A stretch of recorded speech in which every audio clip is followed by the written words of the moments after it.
안녕하세요. 저는 지방에서 살고 있는 40대 여성입니다. 저는 평소 사연 열차에서 이런저런 사연들을 들으며 제가 받은 상처에 대한 위로를 받곤 하는데요. 오늘 제가 용기를 내 사연을 보내는 이유도 제 부족한 사연으로 누군가는 용기와 위로를 받기를 바라는 마음에서 사연을 보내게 되었어요. 사연이 어쩌면 누군가에는 답답하실 수도 있겠지만 끝까지 함께 해주셨으면 하는 바람을 가지며 사연 시작해 보도록 하겠습니다. 저와 남편은 결혼한 지 6년이 된 부부였어요. 간단한 저희의 소개를 해보자면 저희 사이엔 아이는 없었고 남편과 전 각자 회사 생활을 하는 상태였어요. 월급은 비슷했으나 저희 회사 복지가 조금 더 좋은 편이라 상여금이 조금 더 나오는 상황이었으며 시댁과 친정 모두 아버지는 돌아가시고 어머님만 계신 상태였죠. 남편에겐 시집간 누나가 저는 외동으로 평범한 집안끼리 만나 결혼까지 하게 된 부부였습니다. 결혼한 지 6년이 흐르니 신혼 같은 설렘은 당연히 없었으나 큰 소리 날 일 없이 그저 무난하게 잘 살고 있었죠. 여보, 이게 다 뭐야? 오늘 무슨 날이야? 탕다리가 부서질 것 같은데? 당신 요즘 입맛 없다고 해서 솜씨 발휘 좀 했지. 나 오늘 이상 차리느라 반차까지 썼어. 그러니까 입맛 없더라도 이건 다 먹어야 해? 당연하지. 보기만 해도 도망갔던 입맛이 돌아오는데? 얼른 먹고 설거지는 내가 할 테니까 당신은 좀 쉬어. 정말? 그렇지 않아도 주방에 설거지가 산더미라 걱정했는데 당신밖에 없네. 이렇게 푸짐하게 대접받는데 설거지는 당연히 내가 해야지. 얼른 먹자. 배고파. 이렇듯 저희는 아무 문제 없이 하하호호 웃으며 지내고 있었습니다. 하지만 이런 저희에게도 말이 나올 것이 있다면 당연하게도 아이였어요. 결혼 6년 차가 되었는데도 불구하고 임신 소식이 전혀 없으니 친정은 둘째치고 시댁에서 말이 나올 수밖에 없는 상태였어요. 희진아, 아직 임신 소식 없니? 너희 혹시 포기한 거야? 잊을만 하면 걸려오는 전화에 저는 퍽 난감하더라고요. 임신을 하고 싶지 않아 하지 않는 것도 아닌데 시모가 괜한 오해를 할까 걱정스럽기도 했고요. 포기까지는 아닌데 자연 임신 기다리고 있어요. 저도 원하는데 그이가 병원 다니는 걸 너무 힘들어해서요. 병원 다녀오면 밥도 잘 안 먹고 잠도 잘 못 자고 그러더라고요. 그래서 저도 말 안 꺼내려고 하고요. 그래? 그 정도로 힘들어하니? 아유, 남들은 잘만 생기고 잘만 낳던데 너희는 왜 그렇게 힘이 드는지. 혹시 너한테 무슨 문제 있는 거 아니니? 네? 저한테요? 그래, 우리 아들한테 문제가 있을 리는 없고 혹시 너한테 문제가 있는 거 아니야? 병원에서 별말 없든?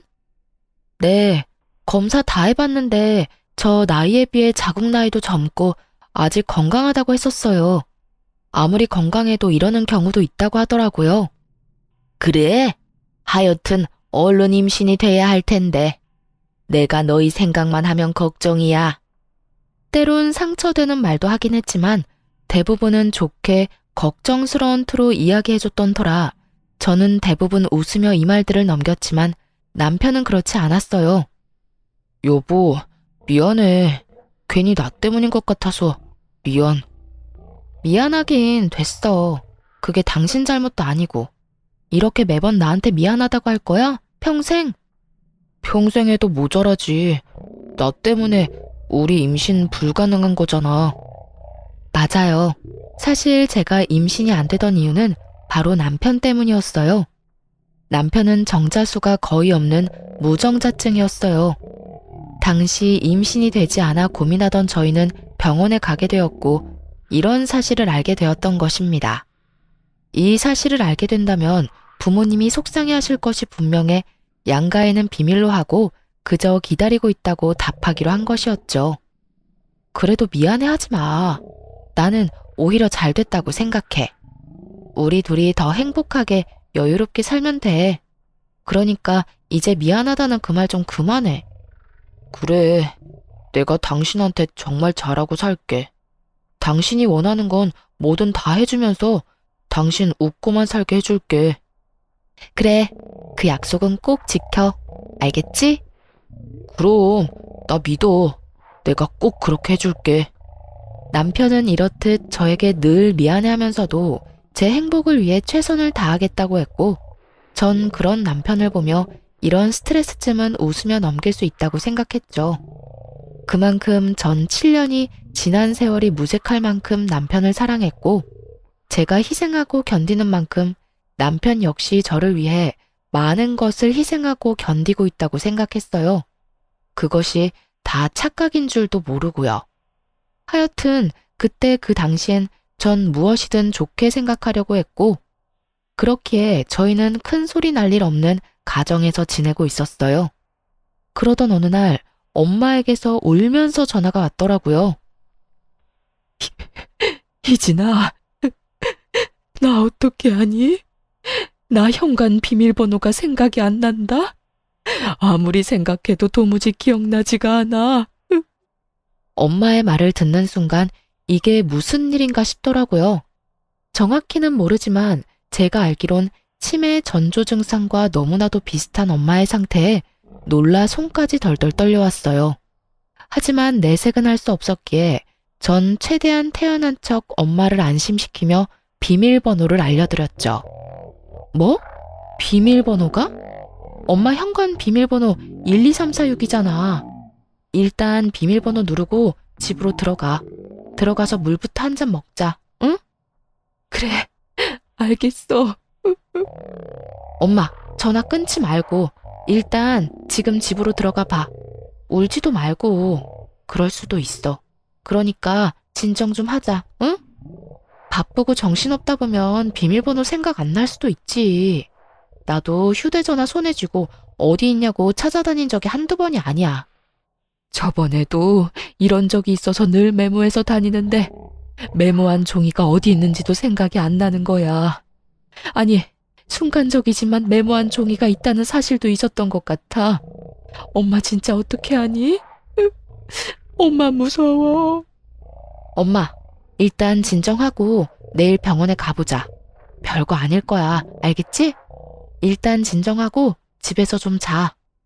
말은 그렇게 했지만 저 역시 눈물이 왈칵 쏟아질 만큼 놀란 상태였습니다. 살면서 한 번도 생각해보지도 못했던 엄마가 많이 아플지도 모른다는 것은 저를 끝없이 상상하게 만들었고 끝없이 죄책감에 시달리게 만들었어요. 진작에 신경을 좀 쓸 것을, 진작에 병원에 모시고 갈 것을 하면서 말이죠. 그렇게 잠을 자지도 먹지도 못한 날이 지나고 다음날 날이 밝자마자 친정으로 가 엄마를 모시고 병원으로 갔고 절대로 아닐 거라는 제 바람은 산산조각이 나고야 말았습니다. 엄마는 치매 초기 증상을 보이고 있었고 무슨 병이든 관리가 중요하듯 치매 역시 그렇다고 하더라고요. 이러다 갑자기 나빠지는 경우도 많지만 그렇지 않은 경우도 있으니 옆에서 잘 지켜본다면 크게 문제되진 않을 거라고요. 지금 어머니 혼자 계시죠? 이런 경우 혼자 계시는 건 옳은 선택이 아니라고 생각됩니다. 자녀분이 상황이 된다면 모시고 사시는 게 좋긴 하나 여의치 않으시면 요양원에서 모시는 걸 추천합니다. 혹시나 하는 일이 있으니까요. 특히나 치매 환자분들은 아차 하는 순간에 큰 사고로 이어지니 이 점 잘 생각해 보시고 상황에 맞춰 잘 결정하시길 바랍니다. 저 역시 이런 의사 선생님의 의견과 같았고 우려하는 대로 혹시나 혼자 계시다 무슨 일이라도 생긴다면 생각만 해도 끔찍했어요. 전 생각해 볼 것도 없이 바로 저희 집으로 가자고 했고 엄마는 그런 제 말에 한사코 손사리를 치며 집으로 가겠다고 하시더군요. 엄마, 들었지? 혼자 있으면 절대로 안 된다고 하잖아. 당장 우리 집으로 가. 아직 괜찮다고 해도 이러네. 엄마 정말 괜찮아. 엄마는 혼자 있는 게 더 편해. 괜히 너희 집에서 정신줄이라도 놓게 되면 나 정말 너무 힘들 것 같아서 그래. 생각만 해도 스트레스 쌓이는데 진짜 너희 집에서 가서 살기라도 하면 내가 맘 편히 지낼 수 있을 것 같아? 네 남편도 불편할 테고 말이야. 정서방 그런 사람 아니야. 엄마 아파서 우리 집에서 지내야 한다고 하면 두 팔 걷고 그러자고 할 사람이라고. 그러니까 정서방 걱정되어서 그런 거면 괜찮으니까 그냥 지금 당장 가자. 딸 소원이야. 제발. 꼭 정서방 때문이 아니라 엄마가 진짜 불편해서 그런다니까. 일단 집으로 데려다 줘. 며칠 생각해보고 엄마가 말해줄 테니까 혼자 조금만 생각해볼 시간을 줘, 딸. 순간 너무 제 입장만 내세우며 제 말만 했나 싶었어요. 정작 지금 이 순간 가장 힘들고 고민스러울 사람은 엄마일 테니까요. 그래서 전 알겠다고 하며 전화기를 손에 꼭 쥐고 있으라는 당부와 함께 엄마를 집에 모셔다 드렸어요. 엄마 앞에선 덤덤한 척하느라 차마 흘릴 수 없었던 눈물이 엄마 집 현관문을 닫자마자 멈추지 않고 흘러나오더라고요. 얼마나 울었는지 머리가 아파져 올 지경이었어요. 집으로 돌아와서도 눈물은 멈추지 않았고 소파에 앉아 한참 울고 또 울었어요. 그렇게 울고 있는데 남편이 집으로 돌아왔고 울고 있는 저를 보고 화들짝 놀라며 이유를 물어오더라고요. 여보, 무슨 일이야? 무슨 일이길래 이렇게 울어? 우리 엄마 치매 초기가 오고 있대. 치매? 그게 정말이야? 글쎄 어제 엄마가 현관문 비밀번호가 생각 안 난다고 전화가 온 거야. 그래서 아무래도 찝찝해서 병원 모시고 갔더니 그러네.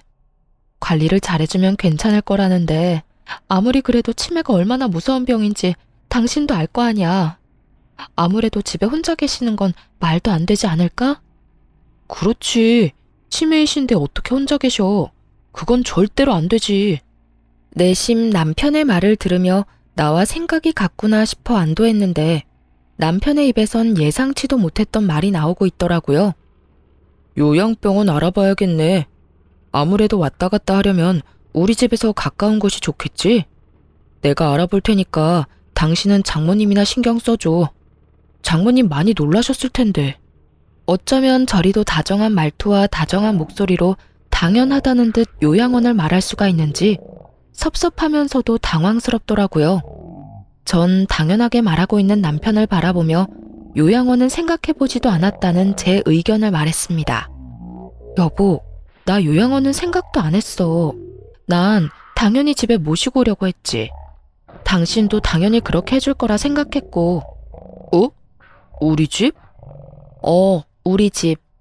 증상이 심한 것도 아니어서 우리 생활에 피해 끼칠 일도 없고 증상이 심하다고 한들 집에서 모시고 싶어. 우리가 모시면 우리 회사 갔을 땐 어떻게 하게? 우리 회사 가면 장모님은 또 혼자 계셔야 할 텐데 그렇게 되면 집에 모시는 의미가 없잖아. 나 재택으로 근무 돌리거나 안 된다고 하면 그만두고 재택 가능한 회사로 알아보면 되지. 그러면 일해도 지장 없고 엄마랑 시간도 많이 보낼 수 있잖아. 그건 그런데 있잖아 여보. 그냥 솔직하게 말할게. 나 장모님이랑 같이 사는 거 불편해. 당신도 알다시피 나 집에서 편하게 있는데 장모님 오시면 편하게 있지도 못하고 그리고 나도 나지만 장모님도 불편하실 거야. 아무리 초기라도 그래도 증상이 나타날 건데 나한테 얼마나 민망하시겠어. 미안하시기도 할 테고. 여러모로 요양원에 모시는 게 더 맞다고 생각해. 당신하고 내가 자주 가면 되잖아. 남편의 말이 이해가 되긴 하지만 섭섭한 건 어쩔 수 없더라고요. 저는 늘 남편의 입장에서 먼저 생각하려고 했었고 그랬기에 제 결정은 남편을 위한 결정이 많았어요. 그런데 정작 남편은 다른 문제도 아닌 엄마가 아파서 모시자는 말도 이해해주지 않고 자기 뜻만 내세우고 있으니 섭섭할 수밖에요. 당신 말 이해하는데 섭섭한 건 어쩔 수가 없네. 만약 어머님이 편찮으셔도 이렇게 말했을 거야? 바로 요양원 보내자고? 당연하지. 나한텐 장모님이나 엄마나 매한가지야. 만약에 우리 엄마한테 이런 상황이 생겨도 우리 집에 모시고 오는 건 아니라고 생각해. 특히나 우리 엄마 오면 당신 고생하게 될 게 뻔한데 더욱 요양원으로 모셔야 하지 않을까? 그러니까 당신도 내 말 섭섭하게 듣지 말고 내 입장에서 장모님 입장에서 다시 생각해봐. 알겠어. 일단 생각 좀 더 해보게. 엄마하고도 이야기해보고. 좋게 좋게 설명하는 말에도 저는 여전히 섭섭했지만 남편의 입장에선 그럴 수도 있는 일이기에 일단 조금 더 생각해본다고 했습니다.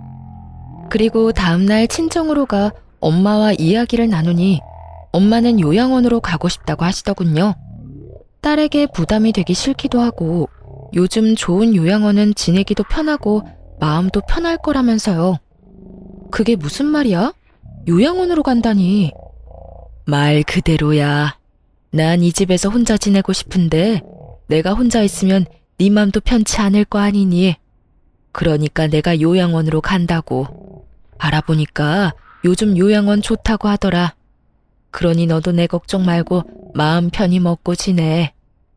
엄마가 아픈데 내가 어떻게 마음 편히 지낼 수가 있어. 그러지 말고 그냥 우리 집으로 가. 아니야. 정말 엄마가 불편해서 그래. 마음도 편치 않고 말이야. 엄마가 돼서 우리 딸한테 짐이 되면 안 되지. 좋은 요양원에서 편히 지내는 게 엄마는 여러모로 좋으니까 우리 딸도 엄마 의견에 따라줬으면 좋겠어. 이런 엄마의 말에도 마음이 편하지 않았던 전 엄마를 재차 설득했지만 엄마의 의지는 확고했고 결국 엄마를 요양원에 모시게 되었습니다. 정말 억장이 무너지는 기분이었어요. 크게 죄를 저지르는 기분이 들기도 했고 혼자 있을 엄마가 걱정돼 차를 몇 번이나 돌렸는지 모릅니다. 하지만 엄마는 끝까지 요양원에 계시겠다고 했고 결국 전 혼자 집으로 돌아오게 되었어요. 엄마를 요양원에 모신 뒤 전 재택근무로 근무를 바꿔 요양원에 거의 날마다 갔어요.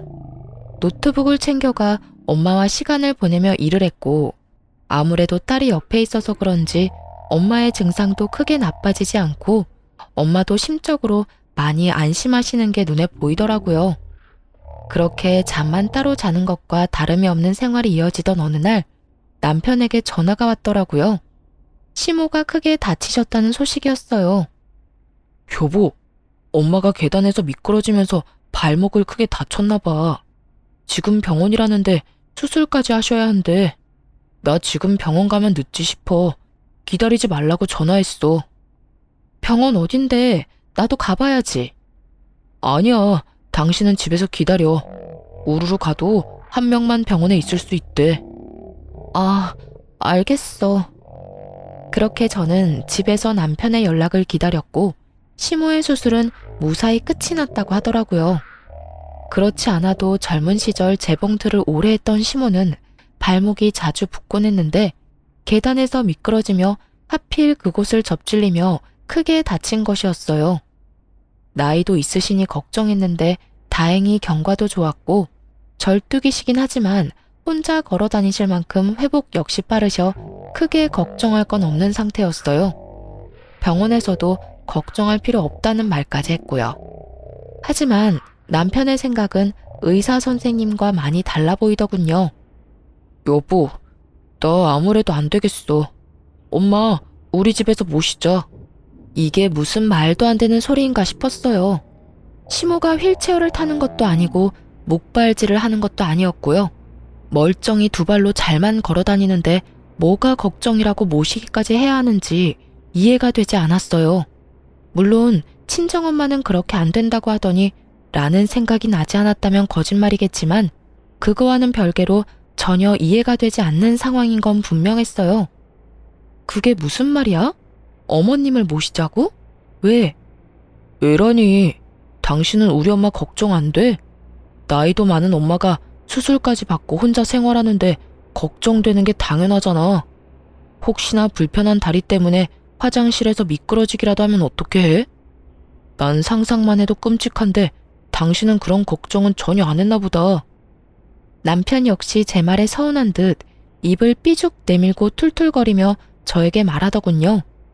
그 마음 역시 이해 안 되는 건 아니었기에 저는 최대한 좋게 그리고 남편이 오해하지 않도록 설명하려고 애썼어요. 여보, 그건 지나친 상상이야. 어머님 거동이 조금 불편할 뿐이지 걸어 다니시는데 전혀 문제 없고 그 불편하신 거동도 곧 괜찮아지신다잖아. 선생님 하시는 말씀 못 들었어? 어머님이 웬만한 젊은 사람들보다 회복력이 더 좋다는 말. 병원에서도 그렇게 이야기하는데 왜 당신은 그런 좋지 않은 상상을 하는 거야? 당연히 별의별 생각이 다 들지. 어찌되었든 난 우리 엄마 집에서 모시고 살 거니까 당신은 그런 줄 알아. 남편은 제 의견과는 상관없이 막무가내로 우기기 시작했고, 전 그런 남편에게 더 차분히 제 의견을 말해주었어요. 당신 마음 이해 못하는 건 아닌데, 나 불편해 여보. 당신도 그랬잖아. 우리 엄마 모시고 사는 거 불편해서 싫다고.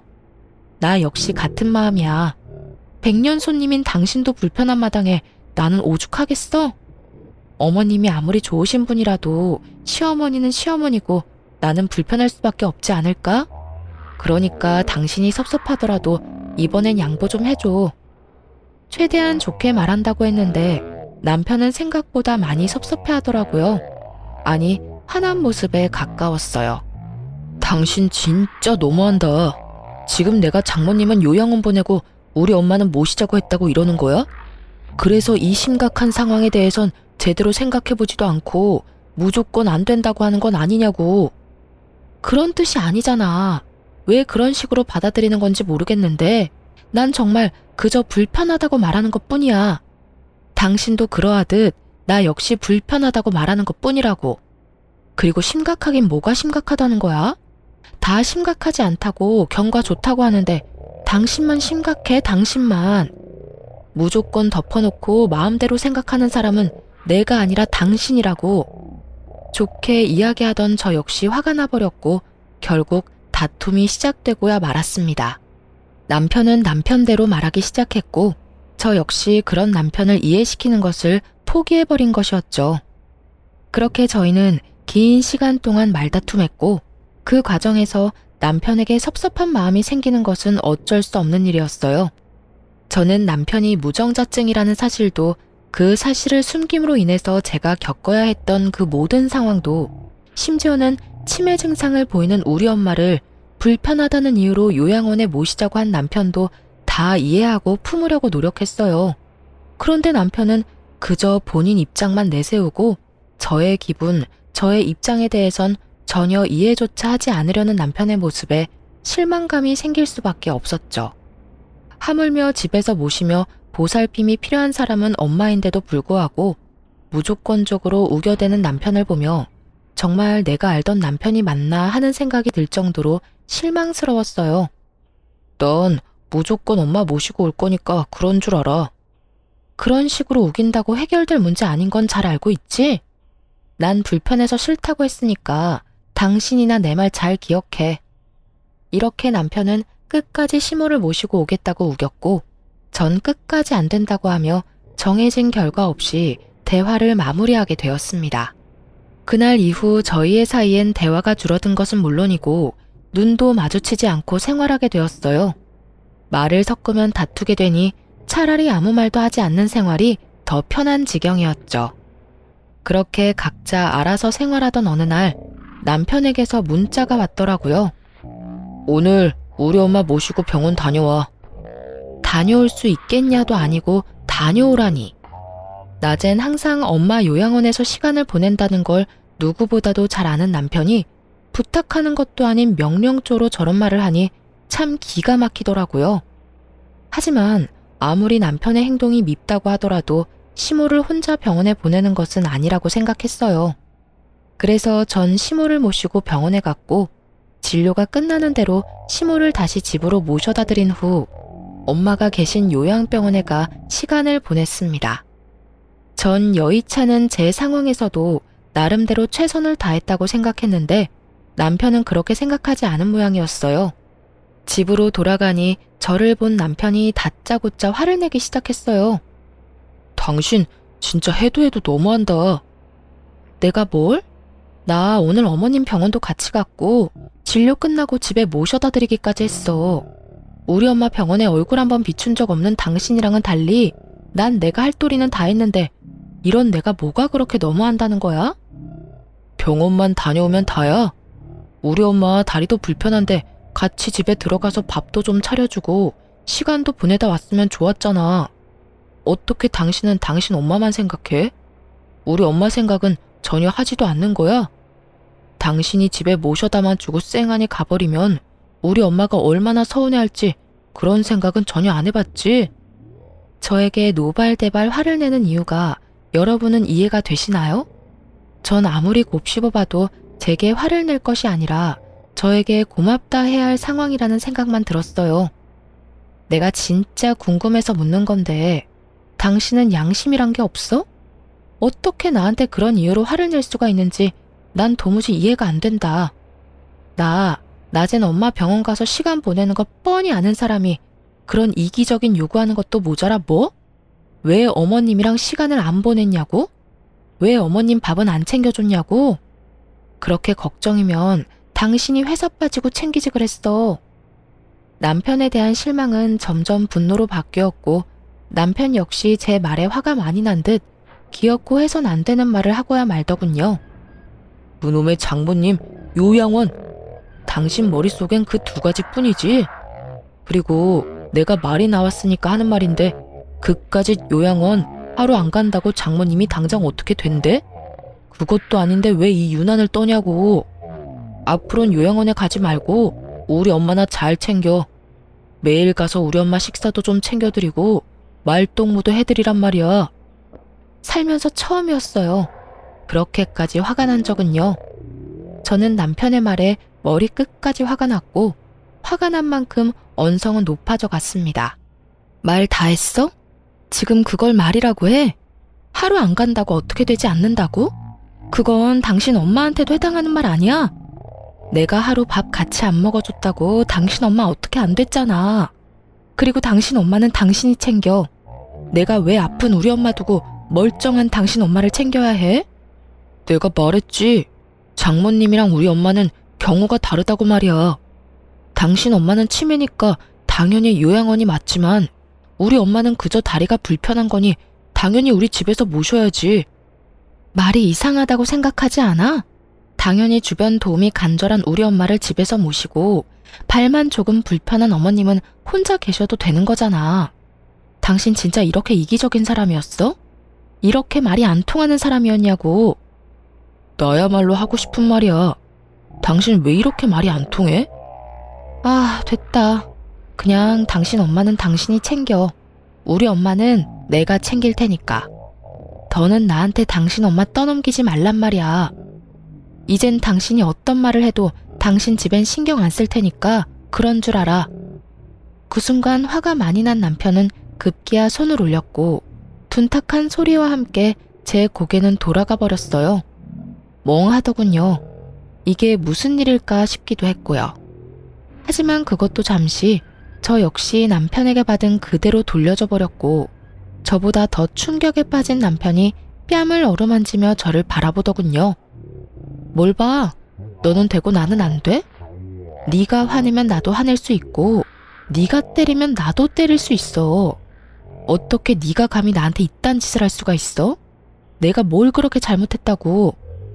늘 하던 대로 내가 고분고분하게 당신 말 안 따라주니까 그게 그렇게 화가 났어? 이때껏 내가 할 줄 몰라서 가만히 있었는 줄 알아? 다 당신을 사랑하고 아끼니까 이해하고 배려했던 거야. 앞으로 2번 다신 너한테 그렇게 배려하고 이해하는 일은 없어. 전 울분을 한바탕 쏟아내버리고 짐을 싸버렸어요. 짐을 싸는 내내 당장이라도 이혼을 하자고 해버리고 싶은 걸 얼마나 참았나 모릅니다. 당연히 이혼을 결심하긴 했지만 그런 식으로 흥분한 채로 이혼을 말하고 싶지 않았어요. 그렇게 전 마음을 다스리며 짐을 싸 엄마가 있는 요양원으로 와버렸고 저희의 별거는 시작되었습니다. 병원에서 지내는 내내 남편에게선 연락이 오지 않았고 혹시나 미련이 남진 않을까 했던 제 우려와는 달리 그 생활이 너무나 편안하고 좋더라고요. 결국 이혼이 답이구나 하는 결론을 내리게 되었고 그렇게 마음 정리를 하던 어느 날이었어요. 연락도 없던 시모에게 연락이 와 다짜고짜 저를 쥐잡듯 잡아대기 시작하더군요. 너 집 나갔다며? 감히 네가 뭘 잘했다고 집까지 나가? 당장 못 들어가? 어머님 아들 확 쫓아내버리려다가 제가 나왔는데 그것도 불만이세요? 그러면 제가 들어가고 어머님 아들은 어머님 집으로 보내드릴게요. 뭐야? 너 지금 그걸 말이라고 하니? 잘한 짓 하나 없는 것이 뭐 이렇게 당당해? 제가 당당하지 못할 이유가 있나요? 집 나와 지내는 며칠 내내 생각해봤는데 전 아무리 생각해도 제가 이런 취급을 받을 이유가 없더라고요. 도대체 제가 뭘 잘못했길래 그런 말을 들어야 하나요? 그걸 몰라서 묻니? 어디 시집 온 여자가 친정일에 정신이 팔려서 시어머니도 내팽개치고 지낸단 말이야. 내 살다 너같이 정신 빠진 애는 처음 봤다. 무슨 일이든 순서라는 게 있는 법이야. 여자가 출가 외인이 되면 진정은 없는 거다 생각하고 오로지 시댁만 챙기면서 살아야 한다 이 말이다. 그것뿐이야? 애도 못 낳는 주제에 친정만 챙긴다고 설치는 꼴이 네 생각엔 잘한 행동이라고 생각하니? 시모는 기어코 임신 문제를 걸고 넘어졌고 전 더는 숨길 필요가 없다는 생각이 들었습니다. 그동안은 남편을 위해서 이 모든 수모를 감내했던 것이었지만 이혼을 할 마당에 굳이 남편의 치부를 감싸주면서까지 이런 수모를 당할 이유는 없었으니까요. 어머님, 제가 아기를 못 낳는 게 아니라 어머님 아들이 아기를 못 가지는 거예요. 뭐라고? 그러니까 쉽게 말하자면 어머님 아들이 무정자증이라고요. 정자가 거의 없어서 임신이 불가능한 상태라는 거예요. 이제 아시겠어요? 제가 어머님 아들을 떠받들고 살 게 아니라 어머님 아들이 저를 떠받들고 살아야 한다고요. 너 어디서 그런 말도 안 되는 거짓말을 짓거리는 게야? 말이 씨가 된다는데 얼른 취소 못해? 어디 말 같지도 않은 말을 재수없게? 저도 웬만하면 끝까지 비밀 지키려고 했는데 어머님이 이딴 식으로 나오니 어쩔 도리가 없네요. 보아하니 제 말을 믿지 못하는 것 같은데 정 못 믿겠으면 그 잘난 아들한테 확인해 보시라고요. 너 내가 내 아들한테 확인해보고 거짓말이면 너 가만두지 않을 테니 각오해. 그까짓 각오 얼마든지 해드릴 테니 얼른 확인이나 해보세요. 그대로 전 전화를 끊어버렸고 통쾌함과 동시에 후련하다는 느낌을 받게 되었죠. 이 말하는 게 뭐라고 남편을 위해서 이날 이때껏 참았었나 하는 생각에 조금은 저 스스로가 서럽기도 불쌍하기도 했고요. 그렇게 전화를 끊어버리고 엄마와 시간을 보내고 있는데 남편이 요양원으로 찾아왔더라고요. 정말 웃기지 않나요? 그간 엄마 요양원은 찾아오지도 않던 남편놈이 제가 시모에게 본인이 무정자증이란 걸 알리자마자 불이 나게 쫓아온 꼴이 말입니다. 심지어 어느 건물에 있는 병실인지 찾지도 못해 주차장으로 나오라고 하더군요. 그 말을 듣는데 너무나도 괘씸해 나가지 않으려다 이혼하자는 말을 해야 하기에 겨우 마음을 다잡고 주차장에 나가 남편을 만났어요. 제 예상대로 남편은 저를 보자마자 화부터 내기 시작하더군요. 당신 미쳤어? 내 상태에 대해서 우리 엄마한테 말하면 어떻게 해? 우리 엄마 충격받아서 지금 누워 계신다고. 끝까지 가관이다 진짜. 내가 오죽했으면 그런 이야기까지 했을까 이런 생각은 전혀 못하지? 당신 엄마가 나한테 전화해서 애도 못 낳는 주제에 친정 챙기는 꼴이라고 하더라? 그런 말까지 들었는데 내가 가만히 있었어야 했어? 내가 왜? 내가 뭘 잘못했는데? 오죽했으면 우리 엄마가 그런 말까지 했겠어? 오죽 답답하고 화가 났으면 그러셨겠냐고. 나도 마찬가지야. 나도 답답하고 나도 화났었다고. 저는 소리를 확 질러버렸고 남편은 그런 저의 모습에 많이 놀란 듯 멍하니 저를 바라보더라고요. 왜? 나는 소리도 지를 줄 모르는 사람인 줄 알았어? 내가 말했지. 나도 다 할 줄 아는데 그저 당신을 사랑했으니까 다 참은 거였다고. 그러니까 예전 내 모습은 잊어.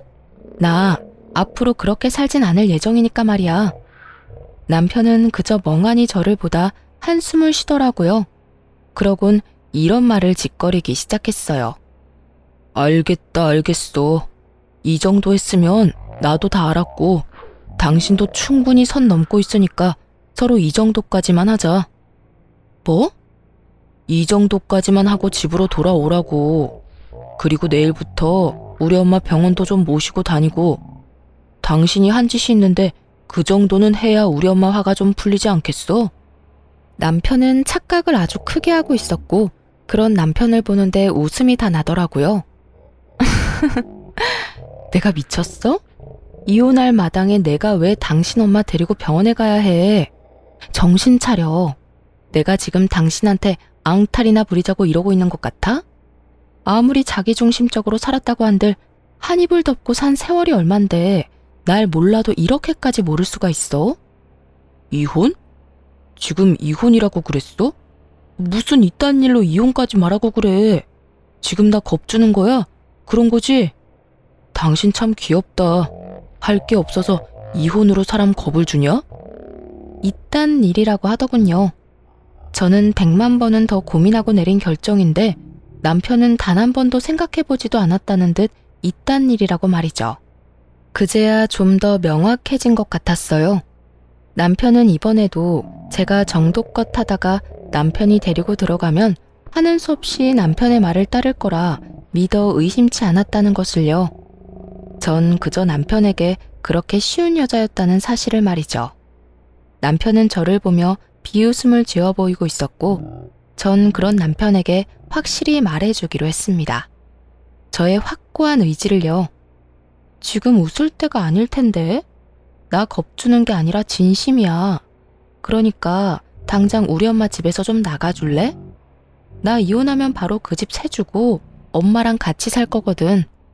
생각해보니까 이혼하면 참 좋은 점이 많더라고. 시댁 눈치 안 봐도 되지. 우리 엄마 모시고 살 수도 있지. 무엇보다 당신 얼굴 안 보고 살아도 되는 점이 가장 좋은 점이더라고. 그러니까 이혼하기 전에 빨리 집부터 비워. 당장 오늘 비워주면 제일 좋고 말이야. 남편은 그제야 제 모든 말이 진심이란 걸 깨달은 듯 했어요. 그 당당하던 낯짝이 사색이 되어가는 것은 물론이고 말까지 더듬으며 재차 저에게 확인을 하고 있었으니까요. 겁이 나도 부족함 없는 상황이긴 했습니다.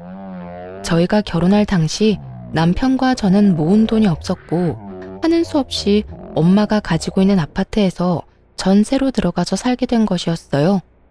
살면서 돈을 모아 집을 마련해 나가려고 했지만 남편이 돈을 모으는 족족 시댁에서 일어나는 크고 작은 일에 돈을 주느라 전혀 모은 돈이 없는 상태였죠.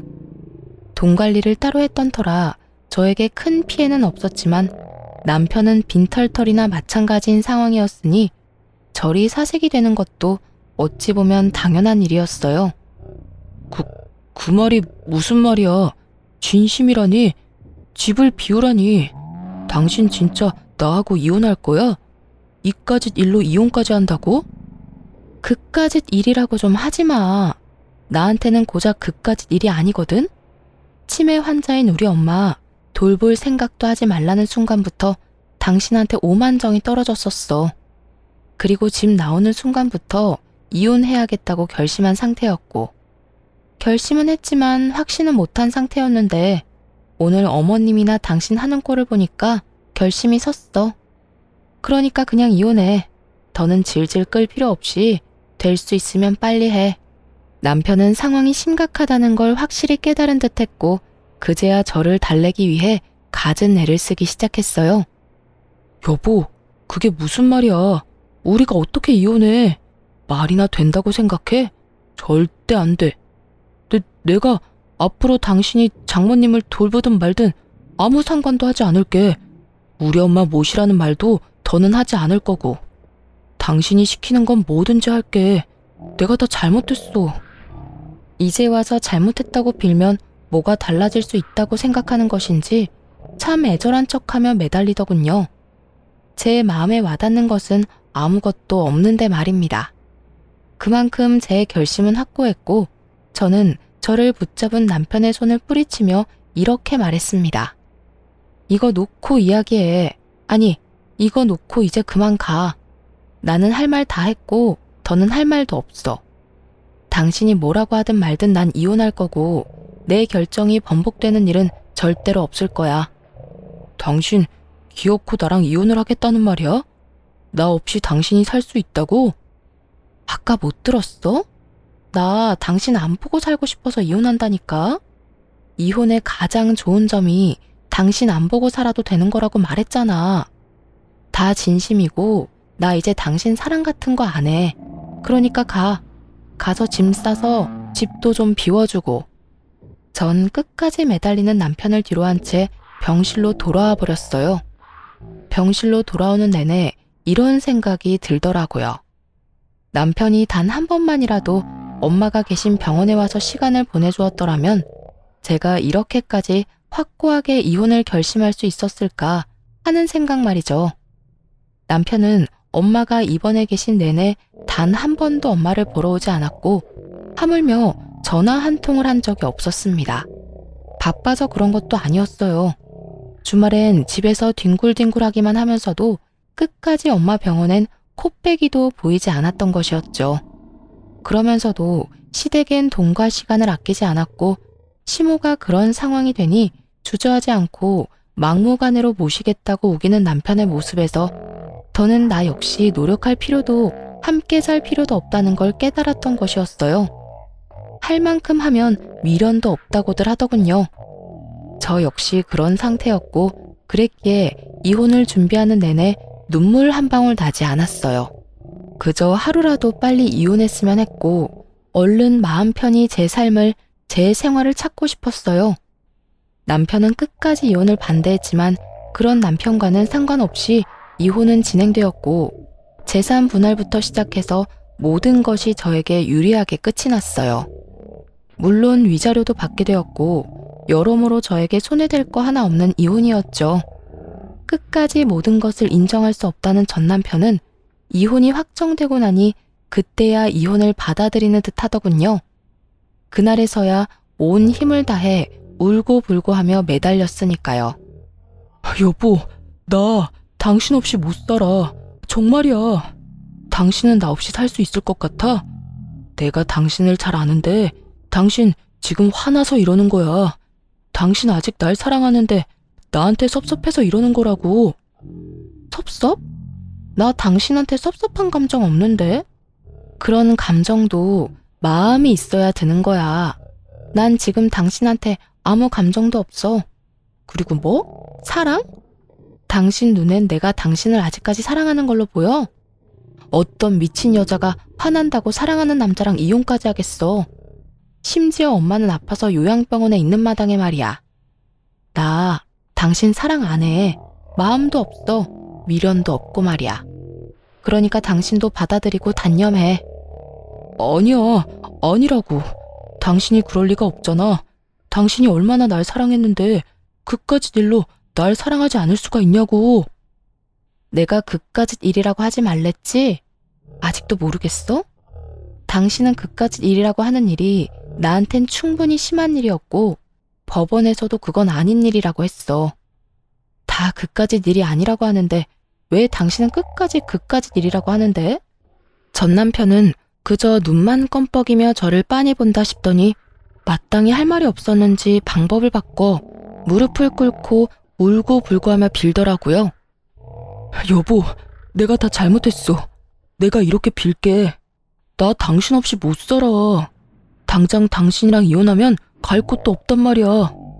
그러니까 나 불쌍하게 생각해서 이혼 없던 일로 하자. 그래, 당신 불쌍한 사람 그냥 못 넘기잖아. 그냥 불쌍한 인간 구제한다고 생각하고 지금처럼 나 데리고 살아주면 안 될까? 내가 말했지? 더는 당신한테 아무 감정도 없다고.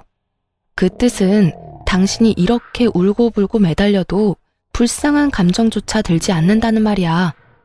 그러니까 오갈 데 없다고 구질구질하게 매달리지 말고 당신이 그토록 바라던 당신 엄마나 모시면서 행복하게 잘 살아. 끝까지 구질구질하게 굴던 전 남편은 제가 도저히 설득되지 않겠다 싶었는지 표정을 싹 바꿔 저에게 막말을 쏟아내기 시작했어요. 해도 너무하네. 이렇게까지 매달리는데 어떻게 그렇게까지 단호하게 굴어? 당신 냉정한 건 알았지만 이렇게 정 떨어지게 냉정한지는 몰랐네. 당신 나한테 이따위로 굴고 잘 살 수 있을 거라 생각해? 나한테 한 그대로 당신이 돌려받게 될 거야. 내가 장담하는데 당신 오늘을 두고두고 후회하게 될 거라고. 누가 후회하게 될진 두고 보면 알겠지. 장담하건대 나는 후회 같은 거 안 할 거야. 이미 당신이랑 살았던 그 모든 세월이 후회로 가득해서 더는 할 후회 따위가 남아있지 않거든. 생각 같아선 지금 당신 뺨이라도 한 대 내려치고 싶은데 그럴 가치도 없을 것 같아서 참는 거니까 인내심 테스트 그만하고 이만 갈 길 가자. 한 번만 더 붙잡으면 경찰 부를 테니까 그런 줄 알고. 그렇게 전 뒤돌아와 버렸고 전 남편은 제가 진짜 경찰에 신고할까봐 겁이 났는지 붙잡지는 않고 욕을 쏟아내더라고요. 같이 욕하고 싸워버릴까 생각하기도 했지만 그렇게 한다고 한들 남는 것도 없을 뿐더러 같은 사람이 되고 싶지 않아 그대로 돌아와 버렸습니다. 그 후 오갈 데가 없는 전 남편은 그렇게 바라고 또 바라던 소원을 이룰 수 있게 되었어요. 전 시댁으로 들어가 전 시모를 모시며 살게 되었으니까요. 주는 거 없이 바라는 것만 많은 전 시모 때문에 회사 생활도 제대로 하지 못하고 삶이 고달프다고 울고불고 하며 전화가 왔지만 전 그런 전 남편의 연락을 끊어버리고 전화번호마저 차단해버림으로써 그 인연을 끊어낼 수 있었습니다. 저는 엄마를 모시고 새로운 곳에서 새로운 시작을 했습니다. 몇 년이 지난 지금도 엄마는 여전히 일상생활은 가능하지만 가끔 깜빡하는 정도가 심한 증상만 보이고 있어요. 하지만 그런 증상도 저와 지내며 많이 줄었고 관리만 잘해준다면 더 나빠지진 않을 거란 희망적인 이야기도 들을 수 있었죠. 전 한동안은 연애 생각은 없어요. 아무래도 온 마음을 쏟아 사랑했던 사람과 이혼까지 해버렸으니 남자라면 지긋지긋한 상태 정도는 되는 것 같아요. 그래서 앞으로는 엄마와 시간을 보내며 지내려고 해요. 요즘엔 여기저기 여행도 많이 다니고 있으며 바다를 좋아하는 엄마를 위해 바다에서 가까운 집을 알아보는 중이에요. 생각만 해도 속이 뚫리는 것 같지 않나요? 이렇듯 전 요즘 하루하루 즐겁고 설레는 마음으로 시간을 보내고 있습니다. 이혼을 후회해 본 적은 단 한 번도 없고 다시 그 순간으로 돌아간다면 애초에 참지 않고 이혼을 해버릴 정도로 지금 이 순간이 행복하고 만족스럽답니다. 이로써 저의 사연도 끝이 났습니다. 긴 사연 함께 해주셔서 감사합니다. 안녕하세요. 저는 사람을 도구쯤으로 여기는 시댁과 남편을 버리고 새로운 삶을 살게 된 40대 초반의 평범한 여성이에요. 제가 결혼할 때만 해도 말이죠. 사람들이 모두 결혼 잘한다며 부러워했거든요. 그런데 어떤 집이든 까봐야 그 진가를 아는 법이더라고요. 다들 부러워하는 제 시댁이 사실은 그리 좋은 곳이 아니라는 걸 아무도 몰랐어요. 결혼 당사자인 저도 몰랐으니 말 다 한 거죠. 저는 대기업에서 근무하는 직원이었고 남편은 외국계 회사에 다니는 재원이었어요. 결혼은 가족끼리의 결합이라고 하잖아요. 사람들이 바라보는 저희 시부모의 모습은 평판이 좋고 인심이 좋은 사람들이었어요. 저도 당연히 그렇게 알고 있었죠. 그런데 결혼하고 나니 그렇게 사람 좋아 보이는 이들이 사람 괴롭히는 악마 같은 인간이라는 걸 알게 됐어요. 결혼을 했을 때부터 시모의 입버릇은 그거였어요. 아유, 걱정 마. 힘든 일은 서로 도와야지. 내가 가서 도와줄 테니 나만 믿어. 상황이 곤란하거나 절망적인 사람이 들으면 얼마나 안심이 되는 말인지 다들 아실 거예요. 그래서 저도 시모를 굉장히 좋은 사람으로 여겼어요. 따로 일을 하시는 건 아니었지만 사회생활을 많이 하는 사람이었어요.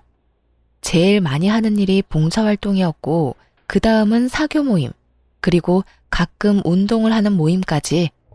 시모는 그렇게 사람들과 교류하는 것을 좋아했어요. 특히 사람을 많이 만나다 보면 서로 힘든 일이 있을 때마다 푸념도 하고 상담도 하고 그렇잖아요. 저희 시모는 그런 상담을 많이 들어주는 쪽이었어요. 그러면 시모는 버릇처럼 그 말을 하더라고요. 힘든 일은 서로 돕겠다. 내가 가서 도와주겠다. 이 말이요.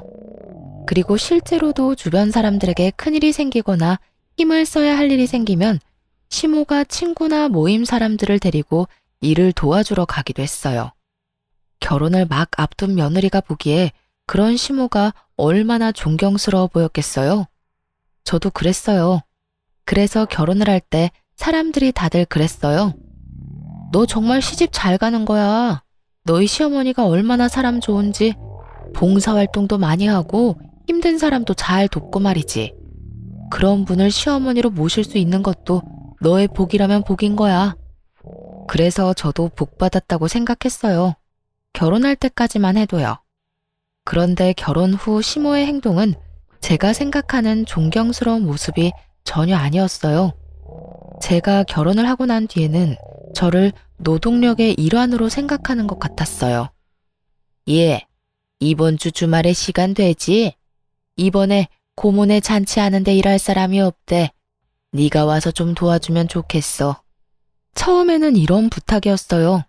시댁 행사다 보니 안 가는 것도 그렇고 가서 거들어드리는 것도 제가 해야 하는 일이라고 생각했어요. 그렇게 가족이 되는 거라고 믿었죠. 그런데 몇 번 가족 행사에 불려간 뒤로는 가족이 아닌 사람들의 행사에도 저를 불러내더군요. 오지랖이 넓은 건지 뭔지는 모르겠지만 사람들이 말하는 모든 일에 자기가 일하겠다며 나서는 걸 보면서 이제 그만 좀 하라고 소리라도 지르고 싶은 마음이었어요. 좋은 일 하는데 왜냐고요? 시모는 저를 불러서 일을 시켜놓고는 자기는 하하호호 사람들과 웃고 떠들며 즐기기만 했거든요. 게다가 그런 힘든 일을 하고 나서도 저한테 잘했다던가 고생했다는 말은 한마디도 한 적 없었어요. 어떤 때는 식사도 안 주고 부려먹는 일도 많았죠.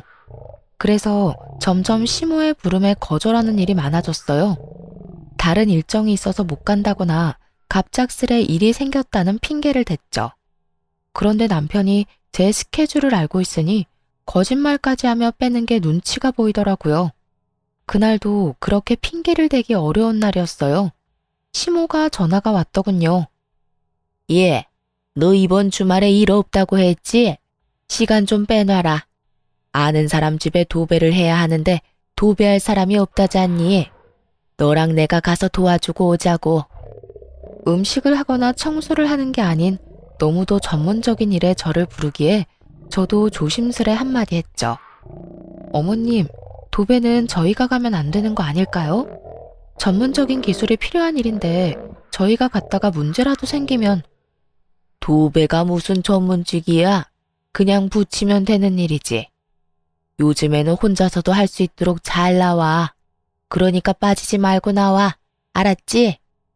그런데 그 도배한다는 집은 어느 분이에요? 아, 우리 사돈댁이야. 이번에 이사하면서 인테리어 비용이 너무 많이 나와서 걱정이라지 뭐니. 그래서 내가 가서 도배 정도는 도와준다고 했지. 그거는 붙이기만 하면 되는 거니까. 시모의 사돈댁에 저희 집과 시동생은 해당되지 않을 테고 신우의 시댁에서 부탁한 것 같았어요. 아니, 부탁이라는 말은 맞지 않았죠. 분명히 거기서는 가볍게 이야기했는데 또 시모가 오지랖 부려서 자기가 가겠다고 했을 거예요. 저는 이건 좀 아니라는 생각이 들었어요. 만약 신우의 집이었다면 뭐 우리 시댁 식구니까 나서줄 수도 있겠죠. 망쳐도 신우한테 잘 말하면 신우가 이해라도 해줄 테니까요. 그런데 신우의 시댁이라니 저한테 이보다 더 먼 관계는 있을 수 없었어요. 솔직하게 생판남이잖아요. 거절의 말을 꺼내고 싶었는데 시모가 전화를 탁 끊어버리더군요. 그래서 저는 소파에 늘어져 있는 남편에게 말했어요.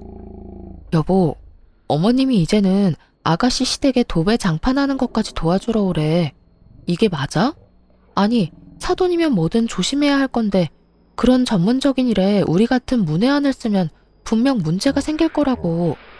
그리고 내가 현장직도 아니고 사무직인 사람인데 그런 몸쓰는 일에 데려가서 일이 제대로 굴러갈지도 모르겠고. 그리고 무엇보다 가기 싫어. 당신이 어머님한테 좀 이야기해봐. 벌써 이게 몇 번째야? 주말마다 제대로 못 쉰 지 오래됐다고. 마음을 좀 곱게 써. 우리 엄마가 나쁜 일 같이 하지? 좋은 일이잖아. 누나도 도와주고 서로 돕는 거지. 그리고 뭐든 정성이 중요한 법이야. 가서 거들어줬다는 것만으로도 다들 좋아하실 거야. 마음을 곱게 쓰고 나쁘게 쓰고 할 문제가 아니지. 도대체 몇 번째야? 나는 하기 싫어. 그리고 우리가 그렇게 한다고 누가 알아주기는 해? 다들 어머님 칭찬만 하고 우리는 그냥 일용직 노동자 취급이잖아. 그리고 좋은 일이라기보다는 점점 친한 분들 일 도와주는 것 뿐이잖아. 보람도 없고 그냥 힘들기만 하다고. 제 말에 남편이 저를 한심스럽게 쳐다보더니 짜증을 확 내더군요. 그래서 가기 싫다는 거야? 어떻게 며느리가 돼서 그 정도도 못 해드려? 당신 그것밖에 안 되는 사람이었어? 그것밖에 안 되는 사람이 뭔데? 남 일 도와주다가 내일 못하게 생겼는데 그게 왜 내가 욕먹을 짓이야? 그리고 세상의 며느리들은 전부 시모가 받아온 일에 다 차출되어 나가야 하니? 며느리가 노동력으로 인정되던 건 옛날 일이야. 내가 돈을 못 벌어? 집안일을 못해? 애를 못 낳았어? 남들 하는 만큼 하고 더 하고 있는데 너는 이런 나한테 또 일 시키고 싶어? 말이 통하지를 않네. 그럼 일이라고 생각하지 말고 가족끼리 교류라고 생각해. 그러면 일하기 더 쉽겠지. 남편놈 말에 화가 확 나더라고요. 이게 자기 일 아니라고 아주 아무 말이나 짓거리더라니까요. 그렇게 도배일을 하러 가서 결국 고생이라는 고생은 다 하고 왔어요. 그 다음 날은 팔을 못 움직일 정도로 근육통이 왔고 몸살에 걸릴 정도였거든요. 게다가 전문가가 아무리 알려줘도 기술이 없으니 얼마나 허술하게 부쳤겠어요. 그게 제 눈에도 보이더라고요. 도와주면서도 저는 걱정부터 됐는데 정작 시모는 태연자약하게 사돈 어른과 대화 나누고 있더군요. 그래서 열심히 하지 않았어요. 그냥 제가 많이 힘들지 않을 정도로만 했어요. 왜 힘내야 하는지도 모르겠고 잘한다고 떡 하나 더 줄 거 아니라는 걸 아니까요. 그렇게 도배일을 하고 나서 저도 남편에게 제가 느낀 그대로 돌려주기로 했어요. 그리고 때를 기다렸죠. 여보, 이번 주 토요일에 엄마가 밥 먹으러 오라는데? 이번 주 토요일? 응, 당신 요새 얼굴 못 본 지 좀 됐잖아. 엄마가 오면 맛있는 밥 사준대. 밥이나 함께 얻어먹고 오자. 남편은 오랜만에 외식에 기분이 좋았는지 흔쾌히 저희 친정으로 가기로 했어요. 그리고 저는 속으로 코웃음을 쳤죠. 토요일이 돼서 남편을 데리고 친정에 갔는데 집이 한바탕 뒤집어져 있었어요. 저희 집은 아버지가 목공 기술자셔서 혼자서 집을 자주 고치기도 하시거든요. 그날도 딱 그랬어요. 뻥 뚫린 전원주택의 울타리를 설치하는 일을 하고 계셨어요.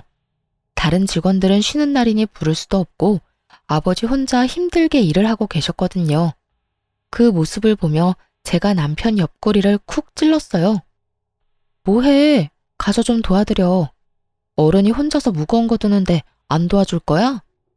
제가 그렇게 말하자 남편이 인상을 팍 쓰더니 느릿느릿 친정아버지에게 갔어요. 저는 그런 남편 뒤통수에 대고 큰 소리로 외쳤죠. 아빠! 박서방이 도와준대. 일 빨리 마치고 맛있는 거 먹자.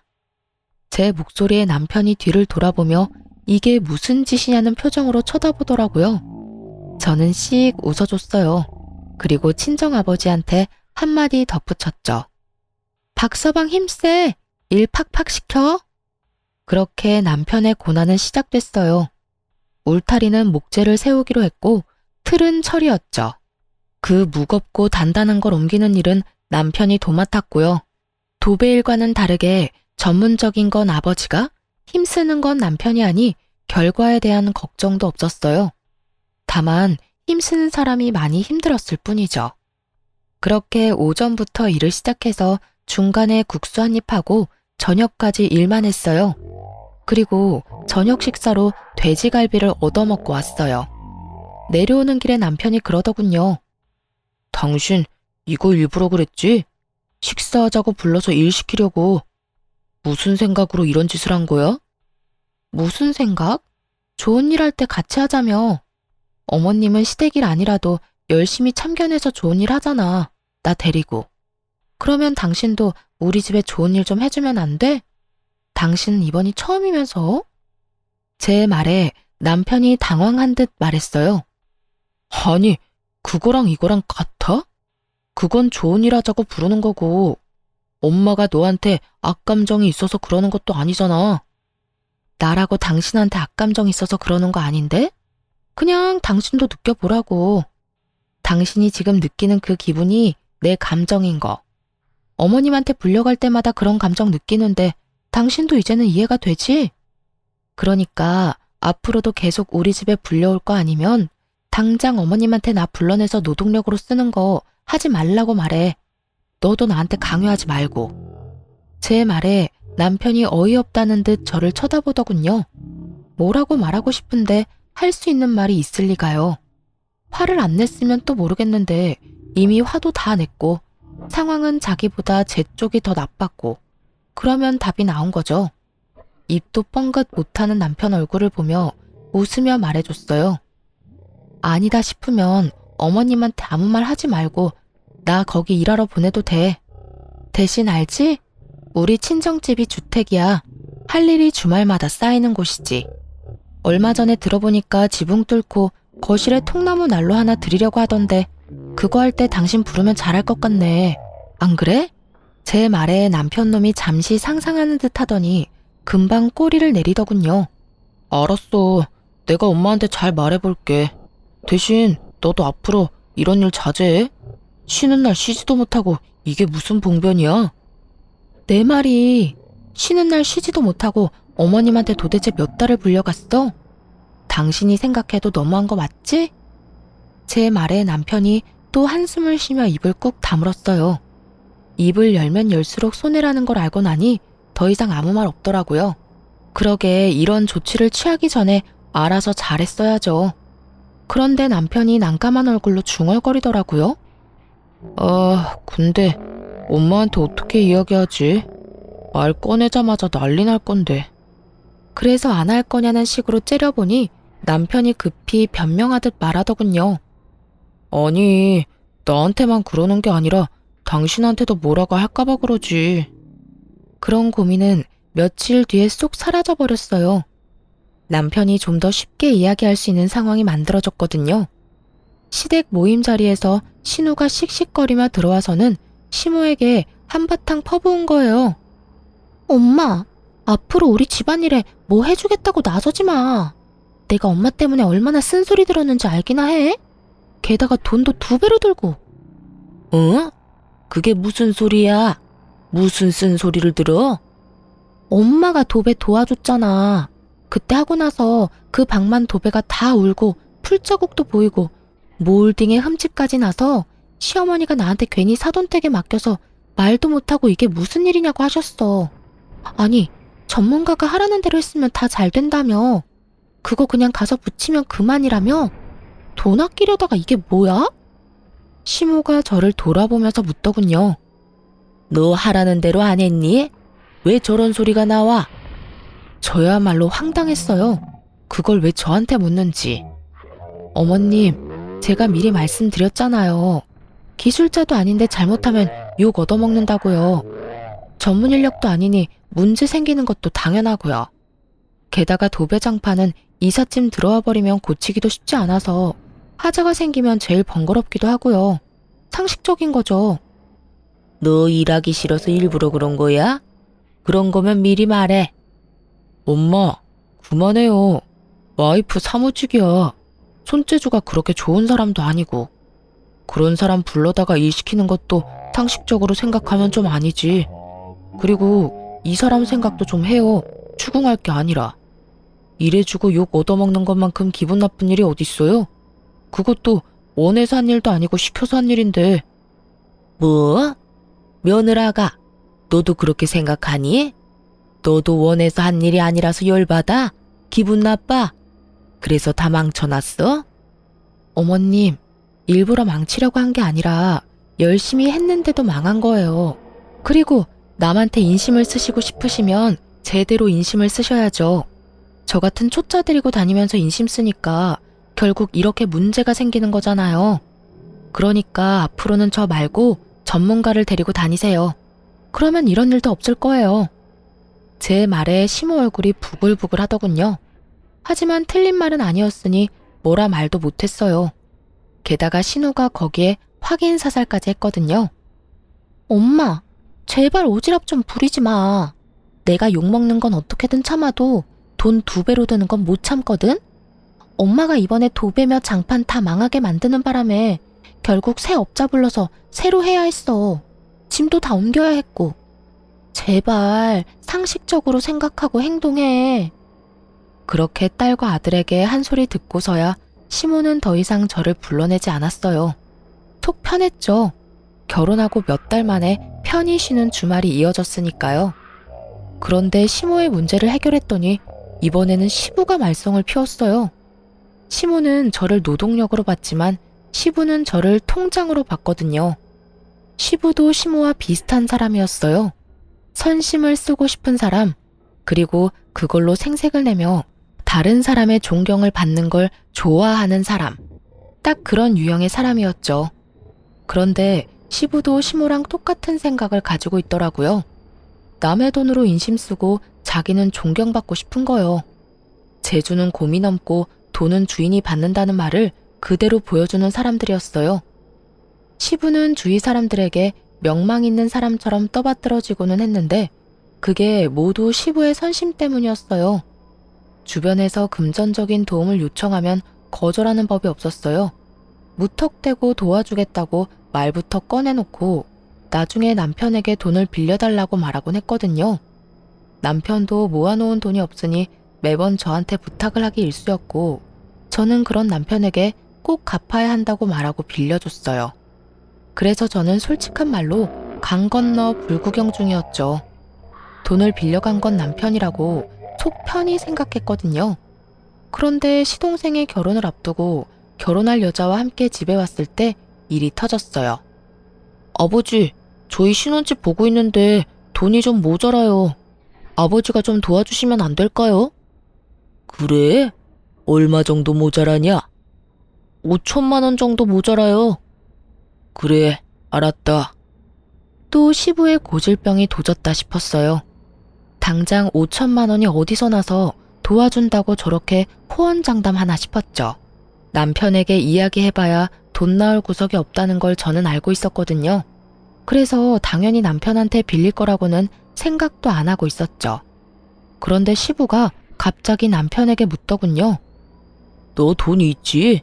동생 결혼한다는데 형이 그 정도쯤 해줄 수 있을 거라 생각한다. 돈 좀 마련해봐. 어이가 없었어요.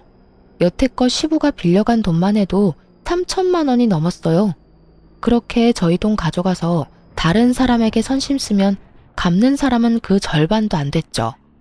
게다가 시부는 빌려준 돈을 돌려받으면 그대로 자기 주머니에 넣어버리기도 했고요.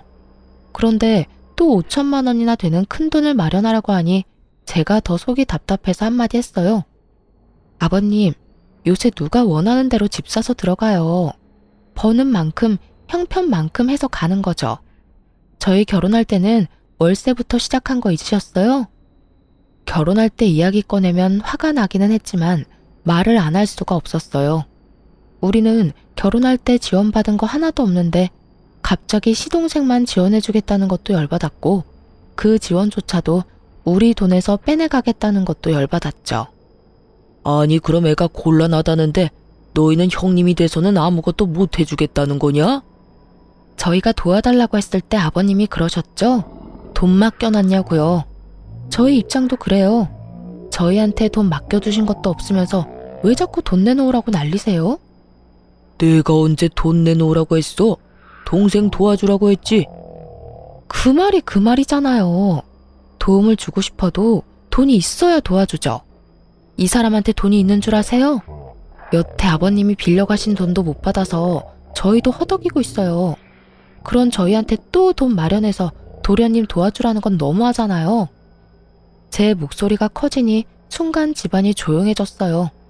솔직히 저도 이렇게까지 하고 싶은 마음은 없었지만 필사적이었어요.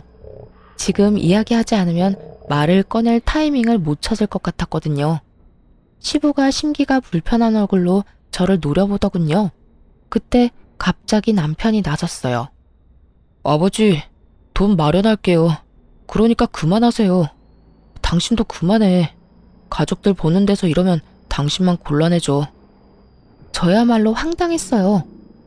당신 미쳤어? 당신이 무슨 돈이 있어서 그런 말을 해? 여태껏 당신이 낸 돈도 어마어마해. 거기에 5천만 원이나 되는 목돈도 또 추가할 거야?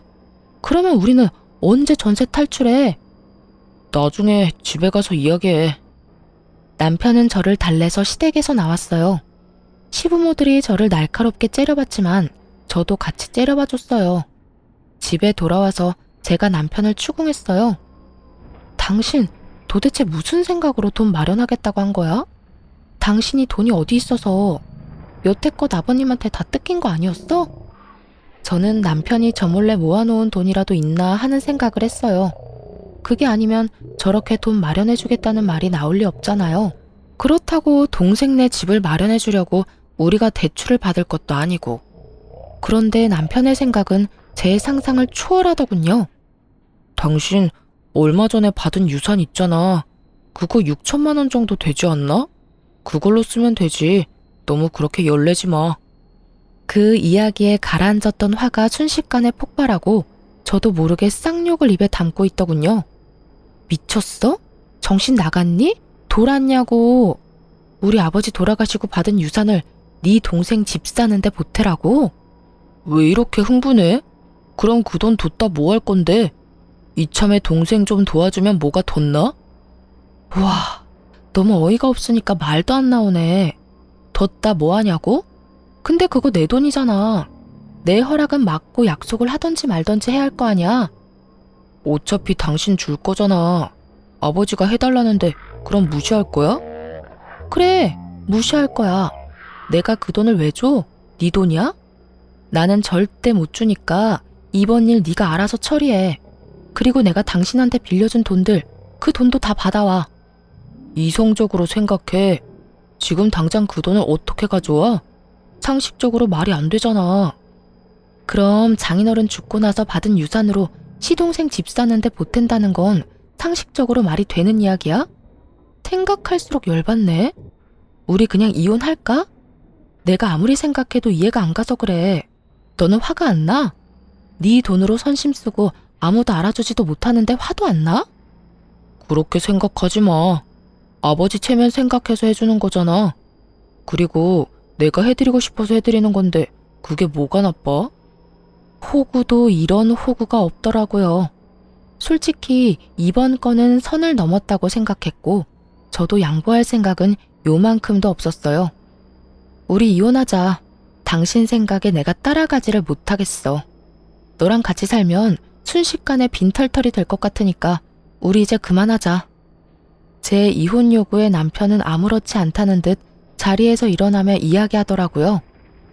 당신 지금 너무 흥분했어. 일단 진정하고 다음에 이야기해. 이혼은 무슨 이혼이야, 이런 일로. 명백히 회피하는 반응이었어요.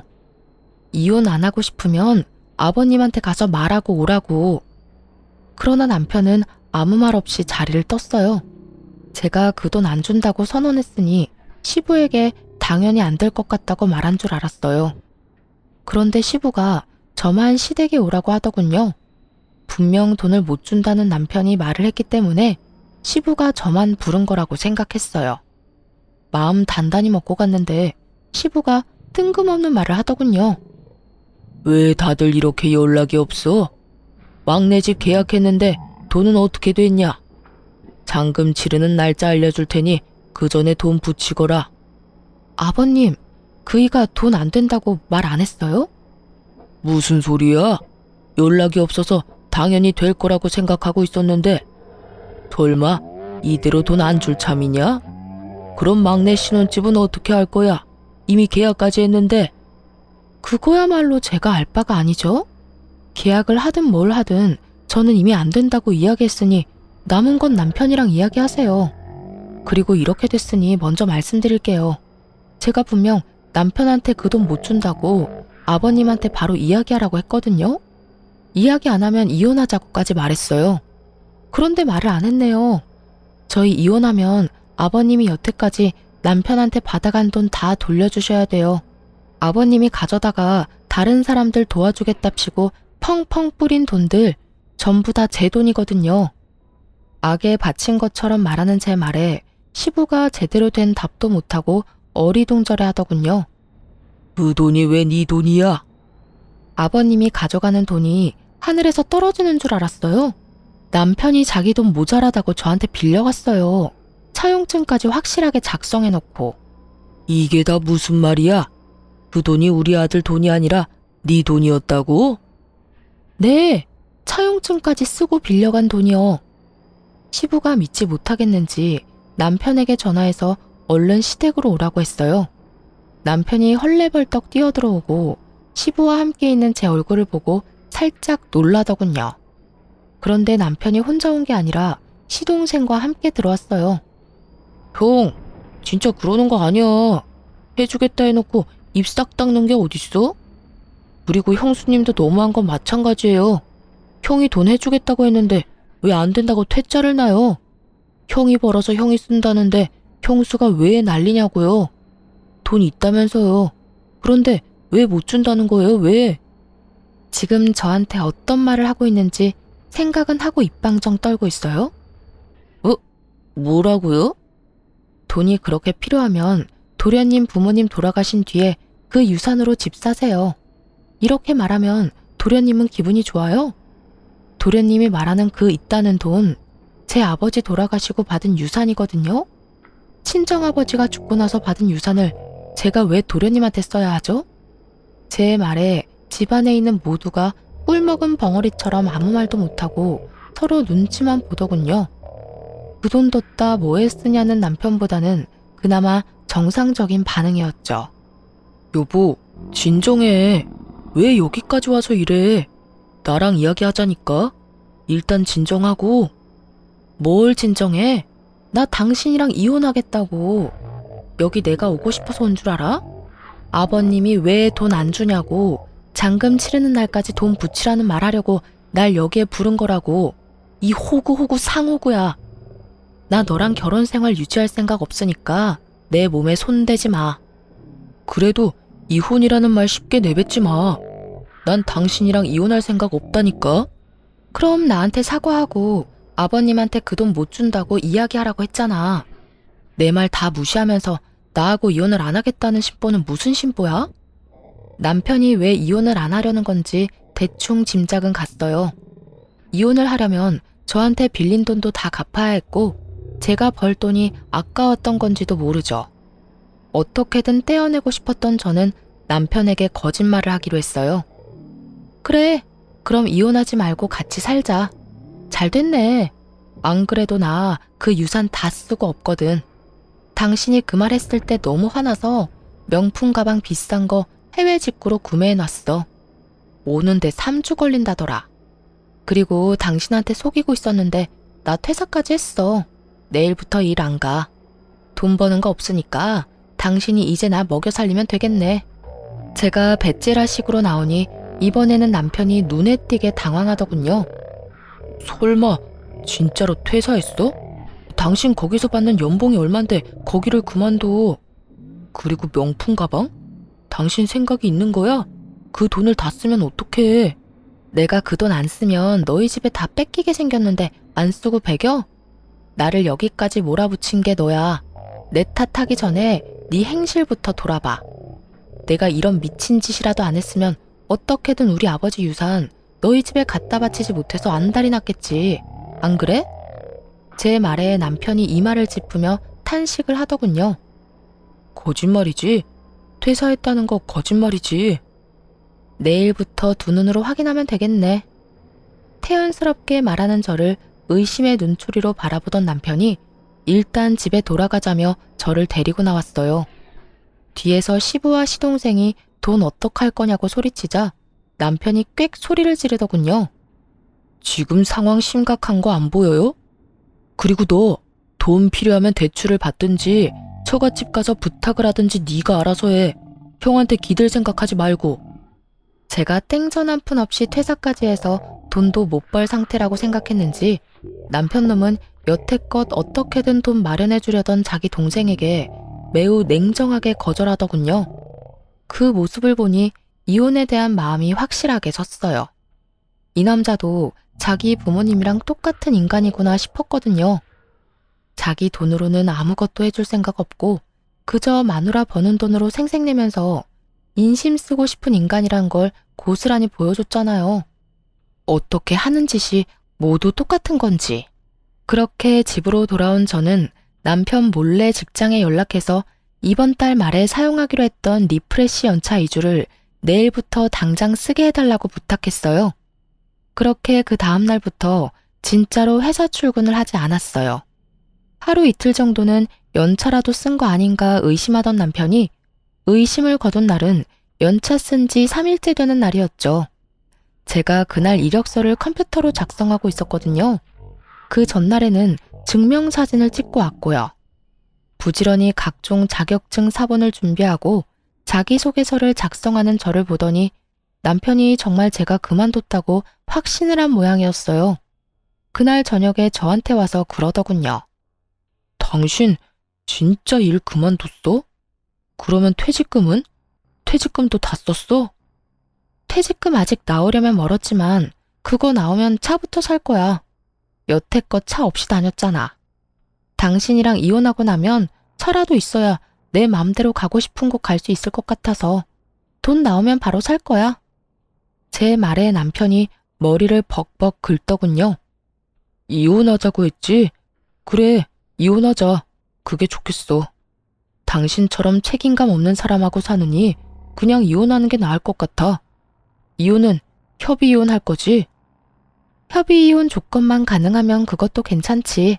어차피 우리 둘 다 돈 없는 거 마찬가지고 전세금은 반반 내서 들어왔으니까 각자 낸 만큼 나눠 가지면 되겠네. 그리고 당신이 나한테 빌려간 돈 3천만 원. 그만큼 당신 몫에서 뺏어줄 거야. 계산 깔끔하지? 제 말에 남편 놈이 한숨을 계속 내쉬더라고요. 그거 살면서 시아버지한테 용돈 줬다고 생각하면 안 돼. 굳이 그걸 갚을 필요가 있냐고. 그렇지 않아도 돈 없어 죽겠구만. 솔직히 내가 쓴 돈도 아니잖아. 나는 그저 중간에서 빌려만 줬을 뿐이고. 나도 돈 없는 건 마찬가지야. 그러면 소송하던가. 난 뭘 해도 상관없으니까 당신이 정해. 이혼 소송하면 나는 당신이랑 시댁이 나한테 어떤 짓 저질렀는지 싹 다 이야기할 거야. 증거도 수북히 쌓여있거든. 원하는 대로 해. 지저분하게 굴다가 다 놓칠 건지 줄 거 주고 깔끔하게 헤어질 건지. 웃기지도 않았어요. 마지막까지 저한테 빌린 돈 안 주려고 잔머리 굴리는 놈을 보니 기분이 확 나빠지더군요. 제 말을 듣고 나서 그럴듯하다 싶었는지 합의 이혼을 해주겠다고 하더군요. 그렇게 남편과 저는 이혼을 하게 됐어요. 그런데 정말 열받는 건 남편과 이혼하는 도중에 알게 된 남편의 비상금 통장이었어요. 3천만 원이나 되는 돈을 모아놨으면서 저한테 돈 없다고 빌려달라고 하던 남편 놈을 생각하니 속이 부글부글 끓더라고요. 그래서 저도 참지 않았어요. 이미 이혼하고 남이 된 시동생에게 전화를 했죠.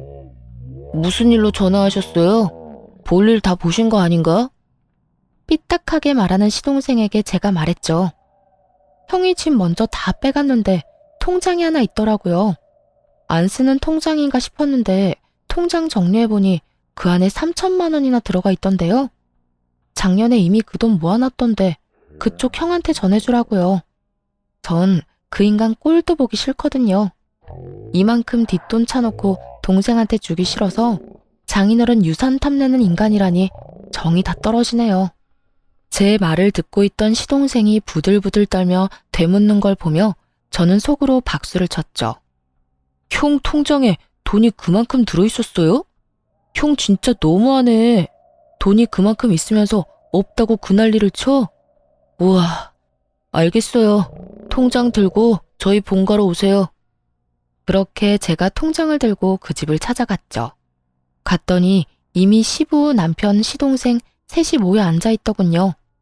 제가 통장을 꺼내 시동생에게 넘기자 전 남편이 눈에 띄게 당황하며 소리쳤어요. 야, 그걸 네가 왜 가져가? 그거 내 거잖아. 그러니까 형 돈이 이렇게나 있으면서 없다고 나한테 우는 소리 했더라? 이게 말이나 돼? 형수 돈으로 나한테 선심 쓰는 건 괜찮고 형 돈으로 나한테 잘해줄 생각은 없었어? 우와, 진짜 뻔뻔하다. 네가 뻔뻔하다고 할 자격은 있어? 네 힘으로 신혼집 마련 못해서 가족들한테 손 벌리는 주제에 뭐 잘났다고 네가 날 욕해? 그리고 내가 마누라 돈 쓰는데 왜 네가 난리야?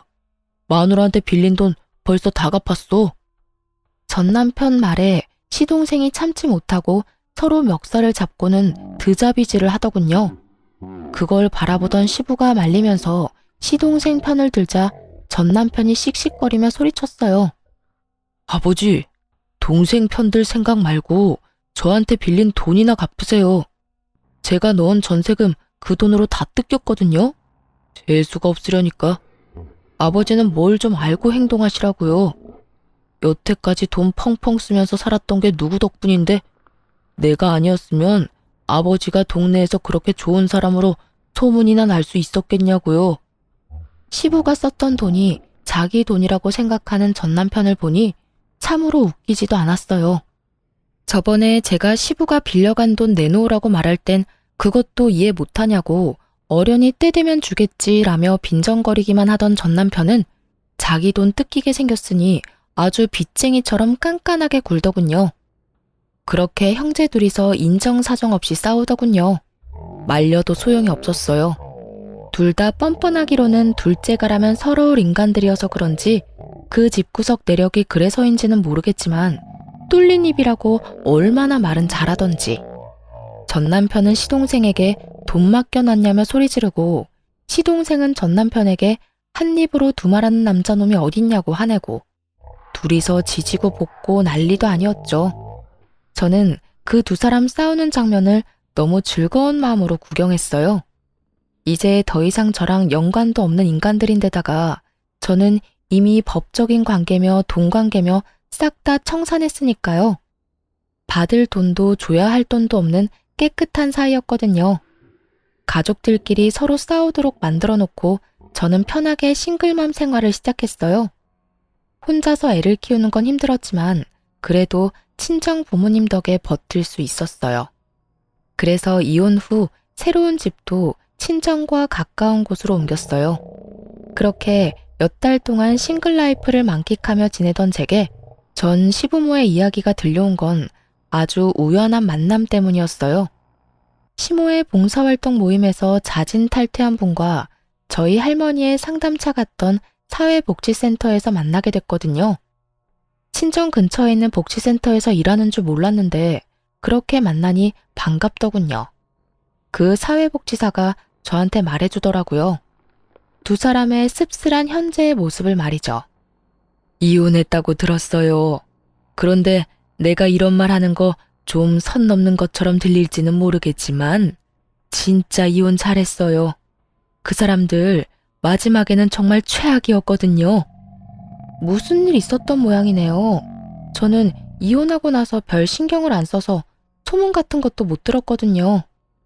정말요? 그 집 한동안 정말 조용했거든요. 알다시피 거기 할머니 할아버지가 쓸데없이 오지랖이 대단했잖아요. 그래서 도와줬던 사람들이 꽤 많았어요. 아들 이혼하기 전까지는 그렇게 활발하게 활동하더니 아들 이혼하고 나서는 사람들하고 연락을 뚝 끊더라고요. 집에 안 좋은 일이 있으니 다들 그러려니 했지만 모르는 사람들은 또 모르잖아요. 그러니 예전에 도움받았던 사람들이 왜 자기 연락은 안 받냐면 난리가 난 거예요, 글쎄. 저와 남편이 이혼하고 나서 얼마간은 조용했다고 해요. 그런데 그 두 사람이 다른 사람들의 존경과 관심을 한 몸에 받다가 조용히 살려니 얼마나 좀이 쑤셨겠어요. 그렇지만 그때와는 다르게 지금은 돈 대줄 사람도 없잖아요. 그래서 조용히 있었던 모양인데 주변에서 연락이 그렇게 왔다고 하더라고요. 예전에 시모와 시부가 오지랖으로 도와줬던 사람들에게서요. 그들이 고맙다는 인사를 하러 연락한 게 아니었다고 하더라고요. 또 다른 도움의 손길을 찾아서 시부모에게 연락을 한 거였죠. 전화를 받으면 도와달라고 난리고 그걸 거절하면 왜 자기 부탁은 거절하냐며 난리고 여하간 한동안 시끌했어요. 근데 그 집 사정도 들어보니 딱하던데요. 여태 도와준 것도 다 돈 빌려서 도와준 거였다고 하던데 요새 세상에 그렇게 남 돕는 일이 쉽지 않잖아요. 그래서 우리가 도울 일 없나 하고 알아봤는데 그때 알게 된 거죠. 이분들이 봉사에는 관심이 요만큼도 없고 여태껏 남을 도울 수 있었던 것도 며느리한테서 빌린 돈 때문이었다는데 우리가 그 이야기 듣고 어찌나 놀랐는지. 그리고 사돈 유산까지 달라고 떼를 썼다던데 어떻게 인간의 탈을 쓰고 그런 짓을 할 수 있을까요? 이야기 듣는데 참 웃겼어요. 여태껏 며느리 돈과 노동력으로 인심 펑펑 쓰며 다른 사람 관심을 얻던 분들인데 이제는 제가 없으니 돈 나올 구석도 없었겠죠. 그래서 그 사람들의 요구를 다 거절했던 것 같더라고요. 남을 도우려면 자기한테 여력이 있어야 하고 여력이 없으니 못하는 것일 뿐인데 그 사람들이 자기들을 무시한다는 오해를 한 모양이더라고요. 그때야 어디서든 돈을 마련할 수 있었겠지만 지금은 전 남편과 시부 사이도 틀어져서 돈은 구경도 못한다는 말을 들었었거든요. 그러니 평소라면 도와줬을 사람들을 못 도와주게 됐고 그걸 또 동정 여론을 만들어 보려고 했는데 결국 까져보니 다 자기들이 뿌린 씨앗이었다는 걸 다른 사람들이 알게 된 거죠. 어쨌든 우리가 그 사실을 알고 얼마나 놀랐는지 당장 그 사람들하고 거리 두고 빠져나왔죠. 그랬더니 그 집 어른들한테 도움을 받았던 사람들이 모조리 그 집에 찾아와서 그때 해줬던 게 모자라니 더 해달라고 적반하장으로 요구하고 나서더라고요. 사람이라는 게 참 간사해요. 호의를 베풀면 그게 권리인 줄 아는 사람도 있거든요. 결국 그 때문에 크게 놀라서는 집 문을 걸어 잠그고 지금까지 왕래를 안 한다고 들었어요. 그 이야기를 듣는데 코웃음이 다 나더라고요. 자기 것이 아닌 것을 나누면서 그 모든 관심과 영광을 차지하려고 한 걸 보면 욕심이 끝도 없는 사람들이기도 하죠. 뭐 그러다가 지금처럼 험한 꼴 당하고 있는 거긴 하지만요. 이야기를 들으며 속으로 몇 번이나 그때 이혼한 게 천만다행이라며 가슴을 쓸어내렸어요. 만약 제가 더 어리숙한 사람이었다면 지금도 영문도 모른 채 시부와 시모에게 노동력과 돈을 착취당하고 있었을 테니까요. 그 지옥에서 잘 빠져나온 저는 여전히 다니던 대기업에서 일하며 아이를 열심히 키우고 있어요. 전 남편이 일 그만둔 거 거짓말이었냐며 성질을 냈지만 지금에 와서 그놈이 할 수 있는 게 뭐가 있겠어요. 이제 와서 후회하며 성질 내봤자 바뀌는 건 아무것도 없어요. 그걸 그놈도 알고 있으니 성질만 내고 말더라고요. 싸움에 진 개가 성질만 내며 돌아가는 꼴을 보니 기분은 나쁘지 않더군요. 여러분, 남들이 부러워하는 삶이라는 게 좋은 것만은 아니에요. 그 이면에는 우리가 생각지 못하는 더러운 면들이 더 많을지도 몰라요. 그러니 결혼은 신중하게 하세요. 너무 잘난 것도 아니고 너무 못난 것도 아닌 어중간한 사람이더라도 평범하기만 하다면야 속 썩이고 살 일 없을 테니까요. 이상 저의 속 터지는 대화 한 장의 연속이었던 결혼 생활에 대해 지금까지 들어주셔서 너무 감사해요. 저는 즐겁게 읽어주셨으면 그걸로 좋아요. 당시에는 고통이었지만 지금은 저에게도 쌤통인 일이거든요. 그럼 오늘도 즐거운 하루 보내세요.